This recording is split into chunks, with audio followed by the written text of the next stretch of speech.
एक समय स्वर्गलोक में सबसे बड़ा कौन के प्रश्न पर 9 ग्रहों में वाद विवाद हो गया। विवाद इतना बढ़ा कि परस्पर भयंकर युद्ध की स्थिति बन गई। निर्णय के लिए सभी देवता देवराज इंद्र के पास पहुंचे और बोले, हे देवराज, आपको निर्णय करना होगा कि हम में से सबसे बड़ा कौन है। देवताओं का प्रश्न सुनकर देवराज इंद्र उलझन में पड़ गए। इंद्र बोले, मैं इस प्रश्न का उत्तर देने में असमर्थ हूं। हम सभी पृथ्वीलोक में उज्जैनी नगरी में राजा विक्रमादित्य के पास चलते हैं। देवराज इंद्र सहित सभी ग्रह देवता उज्जैनी नगरी पहुंचे। महल में पहुंचकर जब देवताओं ने उनसे अपना प्रश्न पूछा तो राजा विक्रमादित्य भी कुछ देर के लिए परेशान हो उठे, क्योंकि सभी देवता अपनी अपनी शक्तियों के कारण महान थे। किसी को भी छोटा या बड़ा कह देने से उनके क्रोध के प्रकोप से भयंकर हानि पहुंच सकती थी। अचानक राजा विक्रमादित्य को एक उपाय सूझा और उन्होंने विभिन्न धातुओं स्वर्ण, रजत, चांदी, कांसा, ताम्र, तांबा, सीसा, रांगा, जस्ता, अभ्रक व लोहे के 9 आसन बनवाए। धातुओं के गुणों के अनुसार सभी आसनों को एक दूसरे के पीछे रखवाकर उन्होंने देवताओं को अपने अपने सिंहासन पर बैठने को कहा। देवताओं के बैठने के बाद राजा विक्रमादित्य ने कहा, आपका निर्णय तो स्वयं हो गया। जो सबसे पहले सिंहासन पर विराजमान है वही सबसे बड़ा है। राजा विक्रमादित्य के निर्णय को सुनकर शनि देवता ने सबसे पीछे आसन पर बैठने के कारण अपने को छोटा जानकर क्रोधित होकर कहा, राजा विक्रमादित्य, तुमने मुझे सबसे पीछे बैठाकर मेरा अपमान किया है। तुम मेरी शक्तियों से परिचित नहीं हो। मैं तुम्हारा सर्वनाश कर दूंगा। शनि ने कहा, सूर्य एक राशि पर 1 महीने, चंद्रमा 2.25 दिन, मंगल 1.5 महीने, बुध और शुक्र 1 महीने, बृहस्पति 13 महीने रहते हैं, लेकिन मैं किसी राशि पर 7.5 वर्ष 7.5 तक रहता हूँ। बड़े बड़े देवताओं को मैंने अपने प्रकोप से पीड़ित किया है। राम को 7.5 के कारण ही वन में जाकर रहना पड़ा और रावण को 7.5 के कारण ही युद्ध में मृत्यु का शिकार बनना पड़ा। राजा, अब तू भी मेरे प्रकोप से नहीं बच सकेगा। इसके बाद अन्य ग्रहों के देवता तो प्रसन्नता के साथ चले गए, परंतु शनिदेव बड़े क्रोध के साथ वहां से विदा हुए। राजा विक्रमादित्य पहले की तरह ही न्याय करते रहे। उनके राज्य में सभी स्त्री पुरुष बहुत आनंद से जीवनयापन कर रहे थे। कुछ दिन ऐसे ही बीत गए। उधर शनि देवता अपने अपमान को भूले नहीं थे। विक्रमादित्य से बदला लेने के लिए एक दिन शनिदेव ने घोड़े के व्यापारी का रूप धारण किया और बहुत से घोड़ों के साथ उज्जैनी नगरी पहुंचे। राजा विक्रमादित्य ने राज्य में किसी घोड़े के व्यापारी के आने का समाचार सुना तो अपने अश्वपाल को कुछ घोड़े खरीदने के लिए भेजा। घोड़े बहुत कीमती थे। अश्वपाल ने जब वापस लौटकर इस संबंध में बताया तो राजा विक्रमादित्य ने स्वयं आकर एक सुंदर व शक्तिशाली घोड़े को पसंद किया। घोड़े की चाल देखने के लिए राजा उस घोड़े पर सवार हुए तो वह घोड़ा बिजली की गति से दौड़ पड़ा। तेजी से दौड़ता घोड़ा राजा को दूर एक जंगल में ले गया और फिर राजा को वहां गिराकर जंगल में कहीं गायब हो गया। राजा अपने नगर को लौटने के लिए जंगल में भटकने लगा, लेकिन उन्हें लौटने का कोई रास्ता नहीं मिला।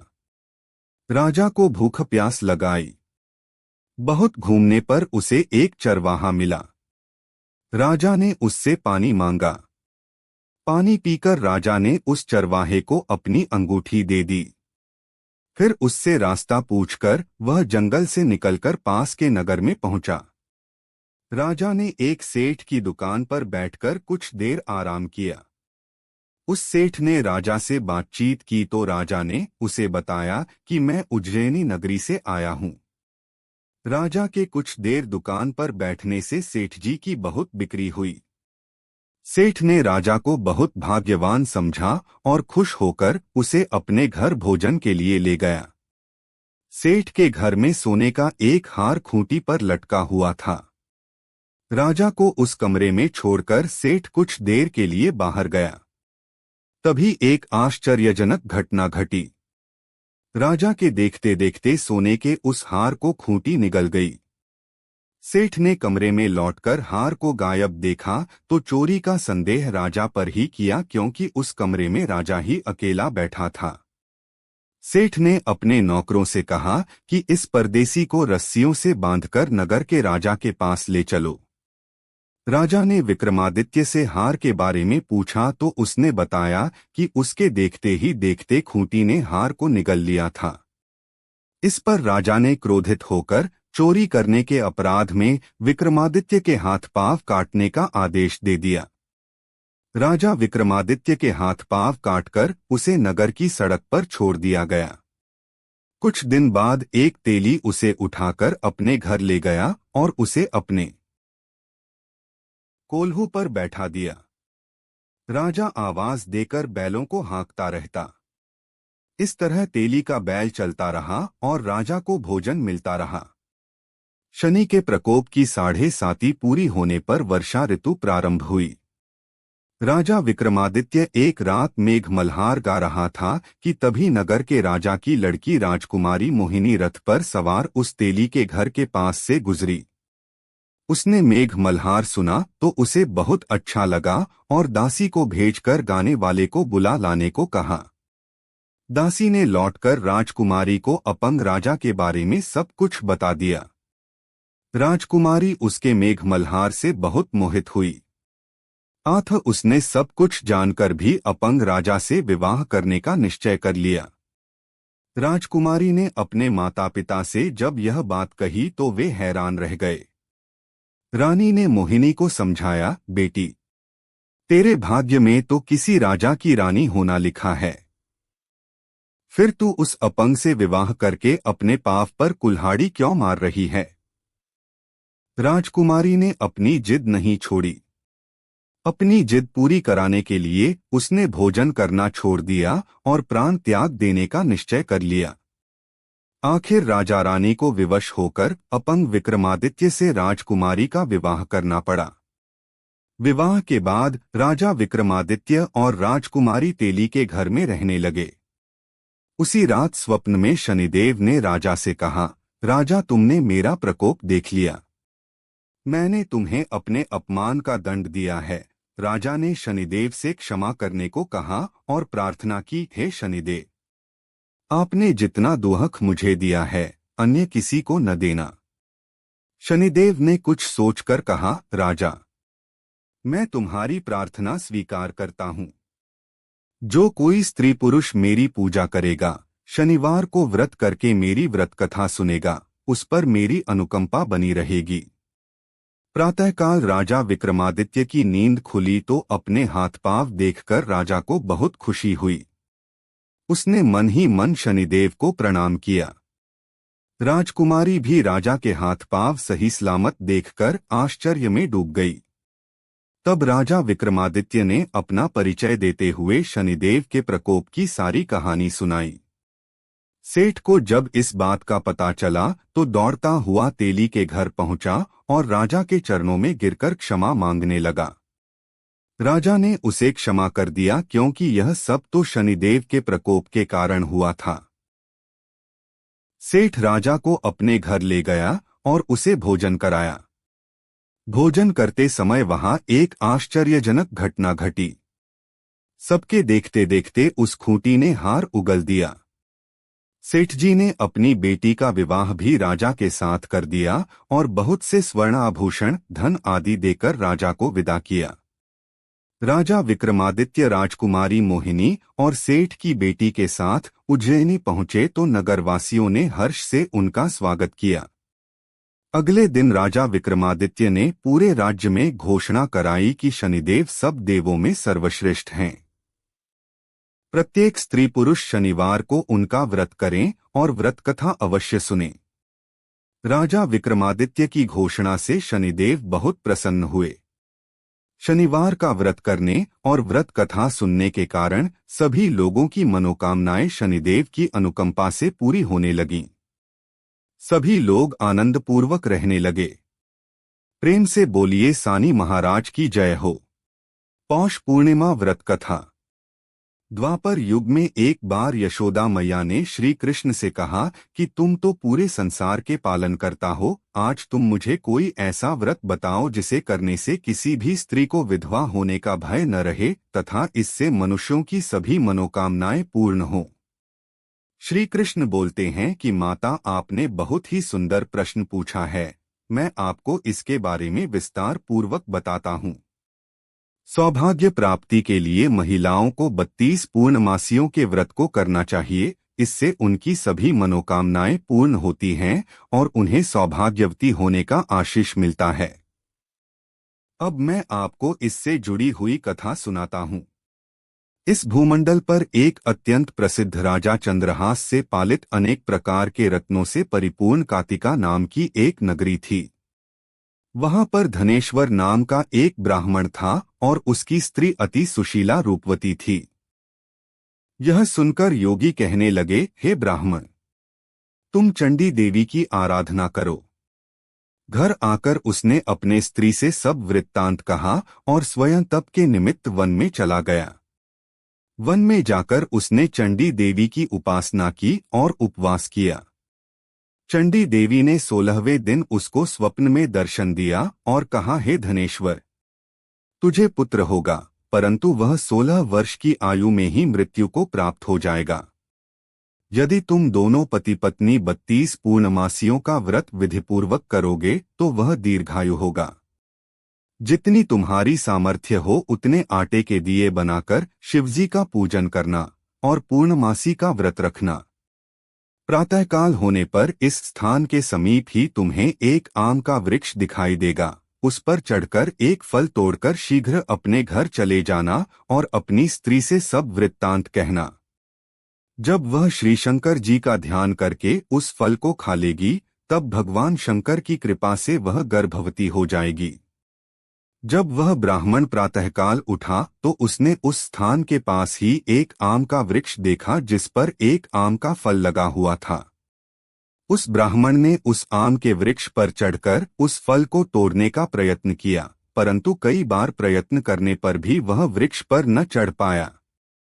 तब उस ब्राह्मण को बहुत चिंता हुई और वह विघ्न विनाशक श्री गणेश जी की वंदना करने लगा और बोला, हे दयानिधे, अपने भक्तों के विघ्नों का नाश करके उनके मंगल कार्य को करने वाले, दुष्टों का नाश करने वाले, रिद्धि सिद्धि को देने वाले, आप मुझ पर कृपा करके इतना बल दें कि मैं अपने मनोरथ को पूर्ण कर सकूं। इस प्रकार गणेश जी की प्रार्थना करने पर उनकी कृपा से धनेश्वर वृक्ष पर चढ़ गया और उसने एक अति सुंदर आम का फल देखा।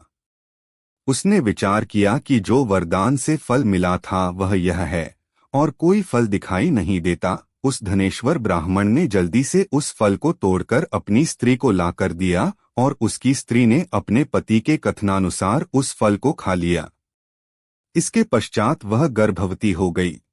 देवी जी की असीम कृपा से उसे एक अत्यंत सुंदर पुत्र की प्राप्ति हुई, जिसका नाम उन्होंने देवीदास रखा। माता पिता के हर्ष और शोक के साथ वह बालक शुक्ल पक्ष के चंद्रमा की भांति बढ़ने लगा। भवानी की कृपा से वह बालक बहुत ही सुंदर, सुशील और पढ़ने में बहुत ही निपुण हो गया। चंडी देवी की आज्ञानुसार उसके माता पिता ने 32 पूर्णमासी का व्रत रखना प्रारंभ कर दिया था, जिससे उसका पुत्र दीर्घायु हो जाए। 16वां वर्ष लगते ही देवीदास के माता पिता को बड़ी चिंता हो गई कि कहीं उनके पुत्र की इस वर्ष मृत्यु न हो जाए। इसलिए उन्होंने अपने मन में विचार किया कि यदि यह दुर्घटना उनके सामने हो गई तो वे कैसे सहन कर सकेंगे। उन्होंने देवीदास के मामा को बुलाया और कहा कि हमारी इच्छा है कि देवीदास 1 वर्ष तक काशी में जाकर विद्याध्ययन करे और हम उसको अकेला भी नहीं छोड़ना चाहते, इसलिए साथ में तुम चले जाओ और 1 वर्ष के पश्चात इसको वापस लौटा लाना। सब प्रबंध करके उसके माता पिता ने काशी जाने के लिए देवीदास को एक घोड़े पर बैठाकर उसके मामा को उसके साथ विदा कर दिया। धनेश्वर ने अपनी पत्नी के साथ अपने पुत्र की मंगल कामना तथा दीर्घायु के लिए भगवती दुर्गा की आराधना और पूर्णमासियों का व्रत करना आरंभ कर दिया। इस प्रकार उन्होंने 32 पूर्णमासी का व्रत पूरा किया। कुछ समय पश्चात एक दिन वह दोनों मामा और भांजा मार्ग में रात्रि बिताने के लिए किसी ग्राम में ठहरे हुए थे। उस दिन उस गांव में एक ब्राह्मण की अत्यंत सुंदरी, सुशीला, विदुषी और गुणवती कन्या का विवाह होने वाला था। जिस धर्मशाला के अंदर वर और उसकी बारात ठहरी हुई थी, उसी धर्मशाला में देवीदास और उसके मामा भी ठहरे हुए थे। संयोगवश कन्या को तेल आदि चढ़ाकर मंडप आदि का कृत्य किया जा रहा था, लेकिन लगन के समय वर को धनुर्वात, एक वायुरोग जिसमें शरीर धनुष की तरह झुककर टेढ़ा हो जाता है, हो गया। इस कारण वर के पिता ने अपने कुटुंबियों से परामर्श करके निश्चय किया कि यह देवीदास मेरे पुत्र जैसा ही सुंदर है, मैं इसके साथ ही लग्न करा देता हूँ और बाद में विवाह के अन्य कार्य मेरे लड़के के साथ हो जाएंगे।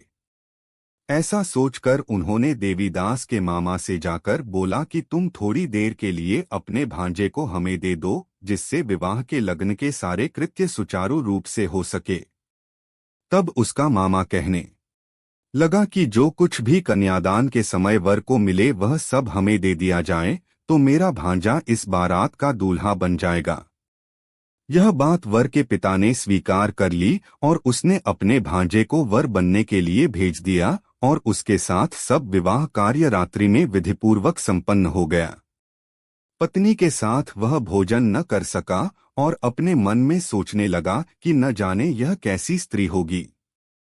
वह एकांत में इसी सोच में पड़ गया तथा उसकी आंखों में आंसू आ गए। तब वधू ने पूछा कि क्या बात है, आप इतने उदासीन व दुखी क्यों हो रहे हैं? तब उसने सब बातें जो वर के पिता व उसके मामा में हुई थीं उसको बतला दी। तब कन्या कहने लगी कि यह ब्रह्मा विवाह के विपरीत कैसे हो सकता है। देव, ब्राह्मण और अग्नि के सामने मैंने आपको ही अपना पति बनाया है, इसलिए आप ही मेरे पति हैं। मैं आपकी ही पत्नी रहूंगी, किसी अन्य की कदापि नहीं। तब देवीदास ने कहा, ऐसा मत करिए क्योंकि मेरी आयु बहुत कम है। मेरे पश्चात आपकी क्या गति होगी, इन बातों को अच्छी तरह विचार लो। परंतु वह दृढ़ विचार वाली स्त्री थी, बोली कि जो आपकी गति होगी वही मेरी गति होगी। हे स्वामी, आप उठिए और भोजन करिए, आप निश्चय ही भूखे होंगे। इसके बाद देवीदास और उसकी पत्नी दोनों ने भोजन किया तथा शेष रात्रि वे सोते रहे। प्रातःकाल देवीदास ने अपनी पत्नी को 3 नगों से जड़ी हुई एक अंगूठी दी, एक रुमाल दिया और बोला, हे प्रिय, इसे लो और संकेत समझकर स्थिर चित्त हो जाओ। मेरा मरण और जीवन जानने के लिए एक पुष्पवाटिका बना लो।